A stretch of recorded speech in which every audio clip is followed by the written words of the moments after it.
Alright guys, what's going on? S4Ep7 here, and this is the review of February, and we have got Champions League fixture and just league fixtures in this, so sit back and relax because this is going to be a good month. Could be decisive, we don't know so much yet. There was one Argentina match within the month, so we'll take you through that as well, but as we normally do, we'll start with the Valencia fixtures.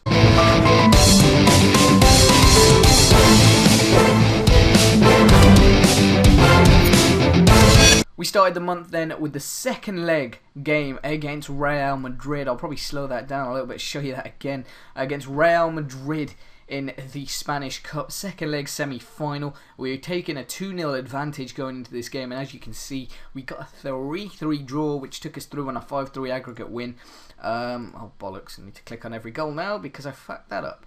But Eduardo in goal, who the fuck's that? But it doesn't matter because we got 3 goals past him, and that secured our place in the final. And that final will be against the big ones, the Barcelona. And cut back there from Hamsik into Aguero, who finishes that one off for Real Madrid. We will forward this goal a little bit.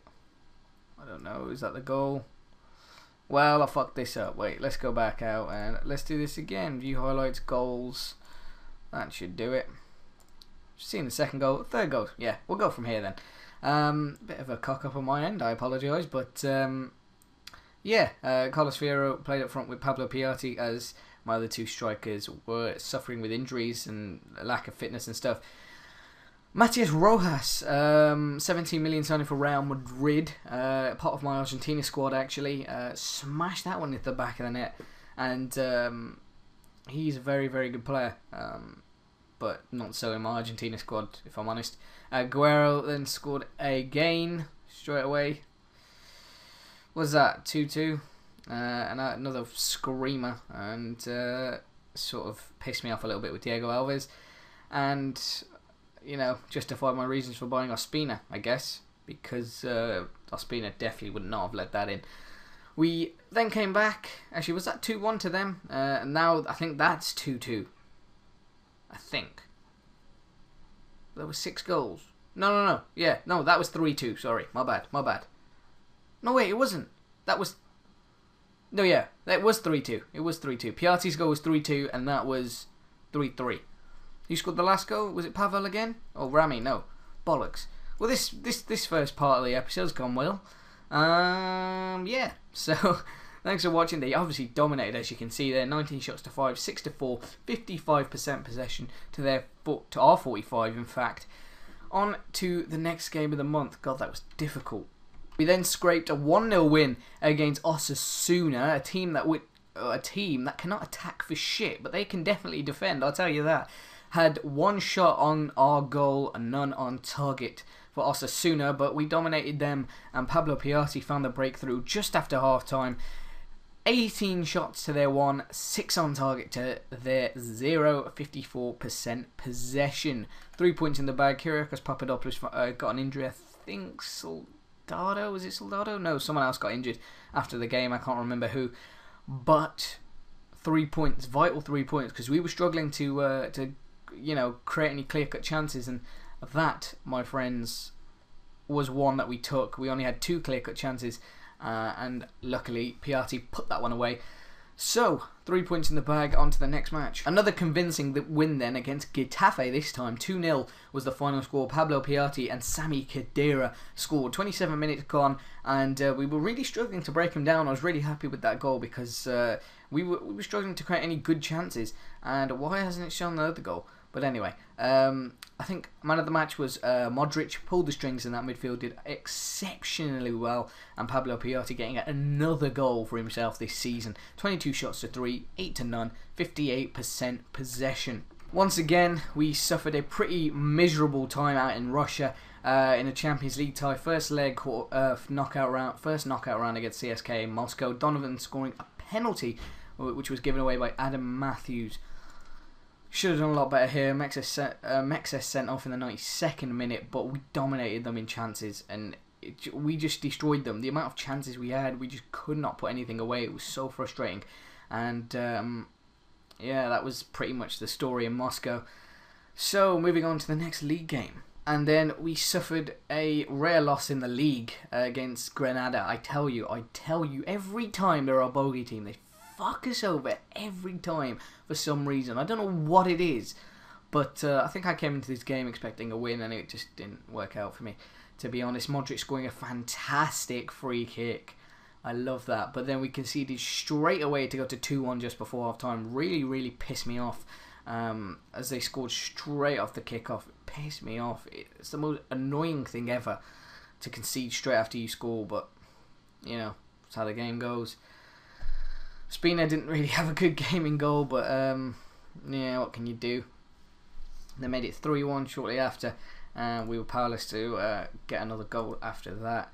15 shots to our 10, 6-6, 59% possession to our 41. Arguably the hardest game of the month then came against Atletico Madrid, and we managed to beat them 1-0 away, which is a very, very good result and could turn around our form.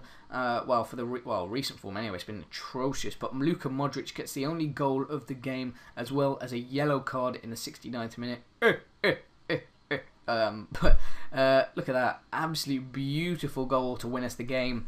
And I think they had a player sent off as well. Yeah, Koke. I shouldn't have said it like that. But anyway, this guy's got good potential at the beginning of the game if you want to try and snap him up. He starts in the Athletic B team, and he's quite a good centre midfielder if you want to try and pick him up. He's like a little... he's a decent player, but obviously for my team he's not quite as good as my other centre mids. But you know, if you're if you're lower league... lower table team than Valencia for me at this moment in time, then he could be useful. 15 shots to 14, 6-5, 52% possession to 48. That does it for the Valencia update. But moving on to Argentina, we had one game and we played Slovakia. We beat them 4-1. Esker Lavezzi getting 2, Gonzalo Higuain and Javier Pastore getting the other goal. The team we went with then was Romeo in goal, Silvestre at right back, Otamendi, Bediso, Anseldi, Mascherano, Lavezzi, Messi, Pastore, Di Maria, Higuain. Not even Aguero, Tevez in that team. That shows how good of a squad I have at the moment. Oh, I might as well show you the goals then of the game. We pretty much dominated. Slovakia looked dangerous on the break though, but then again so did we, which 2 of our goals came from, I think. As you can see here, look at this, a 3. Look at that.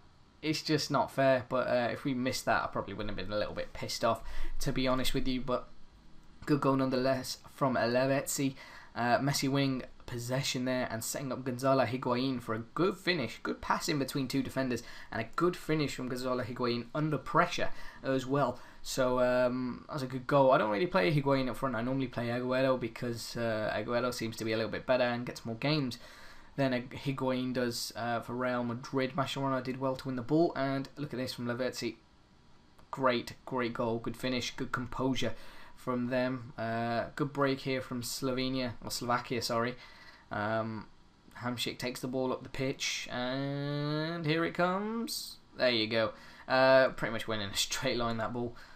Sending off there from, I think, our team as well. Yeah, our centre back, our substitute, but Pastore manages to get the goal there from the corner, and we completed off a dominant win. And looking at the fixtures then for Argentina, we've got the Copa America group stages coming up. Obviously you get the it's the continental competition, so we're going to try and win it. You know, we've got a tough group. Tough group. Group A, Bolivia, Brazil, Ecuador, Mexico. Brazil should fly there. Chile, Colombia, Costa Rica, Peru. Hard group. But overall, I think we've got the toughest group. Paraguay, Uruguay, Venezuela. So I'm going to have to come up with some different tactics. I can't just play the 4-1-4-1 because we will just get absolutely destroyed by teams like Uruguay. So I'm going to have to try out a few more tactics in the friendlies that we have coming up against Greece and Athletic Paranaense, who are a club team in Brazil. So surprisingly we've got a friendly against them, but you know, it's what happens. But looking at going back to Valencia, then we're gonna go to what's that? No fixtures. No, what's this? World rankings. Stats, player stats. Here we go. Here we go. As you can see, Luke de Jong no longer in the goal scoring charts. Been injured this month, but he's still in the man of the match. And the average rating, stats, team stats. Then we've got the second best form, most goals in the league, less conceded, which is very interesting. Third highest attendance, best away form. But yeah, we're doing well. We're doing well in the league. Obviously, we are top. With, 14, is that 14 games to go? Yeah, 14 games to go. 9 points at the top of the table. I'm loving it at the moment. We are doing fantastically well. And, we went on a huge tear up before those 2 losses. Amazing run of form. Mainly cup matches there rather than league, but wins nonetheless.